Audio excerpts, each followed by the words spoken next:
नमस्कार दोस्तों, हम बात करेंगे शहीद भगत सिंह के बारे में। भगत सिंह एक ऐसा नाम जिसे किसी भी परिचय की आवश्यकता नहीं है। इस क्रांतिकारी युवा के नाम से भारत की हर एक पीढ़ी अवगत है, जिनके महान कार्यों से आज भी भारत के नौजवान प्रेरित होते हैं। भगत सिंह एक महान क्रांतिकारी थे, जिनका नाम सुनते ही अंग्रेज अधिकारियों के पसीने छूट जाते थे। भारत माता के वीर सपूत, जिन्होंने हंसते हंसते भारत माँ की आज़ादी के लिए अपने प्राणों की कुर्बानी दी। भगत सिंह ने स्पष्ट कहा था कि मेरा जीवन मेरे जीवन की तुलना में अंग्रेजों के लिए अधिक खतरनाक साबित होगा। मेरे सिद्धांत लाखों भारतीयों तक पहुंचेंगे और वो इस लड़ाई को आगे बढ़ाएंगे। देश में क्रांति के लिए मैं अपनी फांसी का इंतजार करूंगा। मैं उस दिन का इंतजार करूंगा जब मैं अपनी फांसी पर झूलता हुआ देखूंगा। मेरे भाई और बहनें अंग्रेजों को नष्ट करने के लिए और अधिक दृढ़ होंगे। इन शब्दों को सुनकर उनकी मां ने उन्हें संदेश दिया कि मेरा बेटा अपने सिद्धांतों को कभी नहीं बदलेगा। अपनी आत्मा को मत खोना बेटा, आपकी मृत्यु को कई पीढ़ियों तक याद किया जाएगा। आपके बलिदान का सदियों तक सम्मान किया जाएगा। किसी को भी ऐसी मां नहीं मिल सकती आपसे बेटा, कोई माँ मेरी तरह गर्वित नहीं हो सकती। आपकी आवाज़ इंकलाब जिंदाबाद पूरे देश में गूंजती है। और अंतिम दिनों में उन्होंने अपनी माँ को एक पत्र लिखा था और कहा था, रो मत माँ, मैं 1 साल के भीतर फिर से अंग्रेजों को भारत से भगा दूंगा। भगत सिंह, उनके साथी सुखदेव और राजगुरु की शहादत से हर देशवासी स्वाधीनता के लिए झटपटाने लगा। 23 साल की छोटी सी उम्र में फांसी पर चढ़ जाने वाले एक नौजवान ने आज़ादी की ऐसी अलग जगाई जिसने अंग्रेजी हुकूमत के आसमान में भी सुराग कर दिया। एक बार की बात है, जब उनके माता पिता ने उनकी शादी करने की कोशिश की तो वह अपने घर से भाग गए। उन्होंने अपने माता पिता से कहा कि अगर उन्होंने गुलाम भारत में शादी की तो उनकी दुल्हन केवल मौत होगी। लेखों में उन्होंने कई तरह से पूंजीपतियों को अपना शत्रु बताया है। उन्होंने लिखा कि मजदूरों का शोषण करने वाला चाहे एक भारतीय ही क्यों न हो, वह उनका शत्रु है। और बचपन की बात करूं तो बचपन से ही उन्होंने अपने आसपास अंग्रेजों को भारतीयों पर अत्याचार करते देखा था, जिससे कम उम्र में ही देश के लिए कुछ कर गुजरने की बात उनके मन में बैठ चुकी थी। उनका सोचना देश के नौजवान देश की काया पलट सकते हैं, इसलिए उन्होंने सभी नौजवानों को एक नई दिशा दिखाने की कोशिश की। भगत सिंह का जीवन संघर्ष से भरा रहा है। उनके जीवन से आज के नौजवान भी प्रेरणा ग्रहण करते हैं।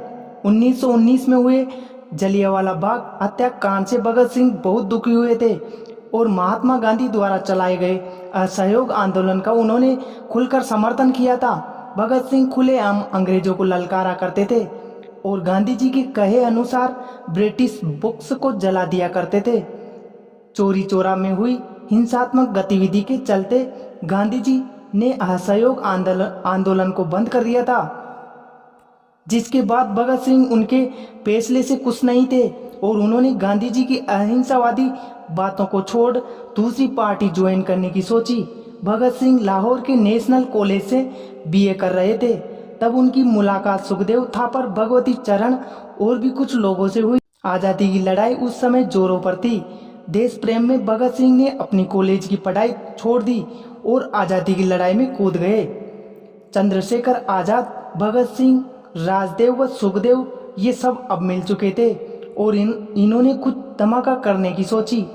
भगत सिंह कहते थे, अंग्रेज बहरे हो गए हैं, उन्हें ऊंचा सुनाई देता है, जिसके लिए बड़ा धमाका जरूरी है। इस बार उन्होंने फैसला किया कि वे लोग कमजोर की तरफ भागेंगे नहीं, अपने आप को पुलिस के हवाले करेंगे, जिससे देशवासियों को सही संदेश पहुंचे। दिसंबर 1929 की बात है। भगत सिंह ने अपने साथी बटुकेश्वर दत्त के साथ मिलकर ब्रिटिश सरकार की असेंबली हॉल में बम ब्लास्ट किया, जो सिर्फ आवाज करने वाला था, जिसे खाली स्थान में फेंका गया था। इसके साथ ही उन्होंने इंकलाब जिंदाबाद के नारे भी लगाए और पर्चे भी बांटे।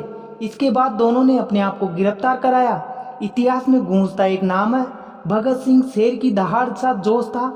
छोटी सी उम्र में देश के लिए शहीद हुए जवान थे। आज भी जो रोंगटे खड़े कर दे ऐसे विचारों के धनी थे भगत सिंह। महान लोगों की मौत एक बार नहीं होती, 2 बार होती है। पहली बार तब जब उनके प्राण शरीर को छोड़ देते हैं और दूसरी बार तब जब हम उनके जीवन से सीखना छोड़ देते हैं। शहीद भगत सिंह की जिंदगी और उनकी मृत्यु दोनों को मैं दुनिया का महानतम साहित्य मानता हूँ। आज हम भारत के इस बलिदानी बेटे की जिंदगी से वे बातें सीखेंगे जो हमारी जिंदगी की आखिरी पलों तक साथ रहेगी। और भगत सिंह के जोश और उनकी ताकत देखकर अंग्रेज खौफ में आ गए थे। बम कांड के बाद उन्हें गिरफ्तार कर लिया गया। उनके साथ राजगुरु और सुखदेव भी पकड़े गए। हालांकि जेल में भी भगत सिंह आज़ादी की लड़ाई लड़ते रहे। उन्होंने भारतीय कैदियों पर हो रहे जुल्म के खिलाफ करीब 116 दिनों की भूख हड़ताल जेल से की। इसके बाद भगत सिंह राजगुरु और सुखदेव को फांसी की सजा सुनाती आज़ादी गीत गाते हुए 23 मार्च 1931 को भगत सिंह मां के ये तीनों सपूत फांसी के फंदे पर झूल गए। लोगों का कहना है कि भगत सिंह हंसते हंसते फांसी पर चढ़ गए और ब्रिटिश साम्राज्यवाद का नाश हो, ये उनके द्वारा ब्रिटिशों के खिलाफ अंतिम नारा था। कहा जाता है कि भगत सिंह की आखिरी इच्छा थी कि उन्हें फांसी पर लटकाने की जगह गोली मारकर मौत दी जाए, मगर अंग्रेजों ने उनकी इस इच्छा को नहीं माना। इस तरह भारत के सबसे प्रसिद्ध स्वतंत्रता सेनानी को केवल 23 साल की उम्र में फांसी दी गई। उनकी मृत्यु ने सैकड़ों लोगों को स्वतंत्रता आंदोलन में भाग लेने के लिए प्रेरित किया। केंद्रीय असेंबली में बम फेंकने के जिस मामले में भगत सिंह को फांसी दी गई थी, उनकी तारीख 24 मार्च तय की गई थी। लेकिन उस समय के पूरे भारत में इस फांसी को लेकर जिस तरह से प्रदर्शन और विरोध जारी था, उससे सरकार डरी हुई थी और उसी का नतीजा रहा कि भगत सिंह, सुखदेव और राजगुरु को चुपचाप तरीके से तय तारीख के एक दिन पहले ही फांसी दे दी गई। फांसी के समय जो कुछ आधिकारिक लोग शामिल थे, उनमें यूरोप के डिप्टी कमिश्नर भी शामिल थे। भगत सिंह ने उनसे कहा, मिस्टर मजिस्ट्रेट, आप बेहद भाग्यशाली हैं कि आपको ये देखने को मिल रहा है कि भारत के क्रांतिकारी किस तरह अपने आदर्शों के लिए फांसी पर भी झूल जाते हैं। ऐसे क्रांतिकारी वीर पुरुष थे शहीद भगत सिंह, जिनसे हमें प्रेरणा लेनी चाहिए। ये था आज का प्रेरणादायी वीडियो। ऐसे महापुरुषों के वीडियो देखने के लिए चैनल को सब्सक्राइब करें। दिल से धन्यवाद।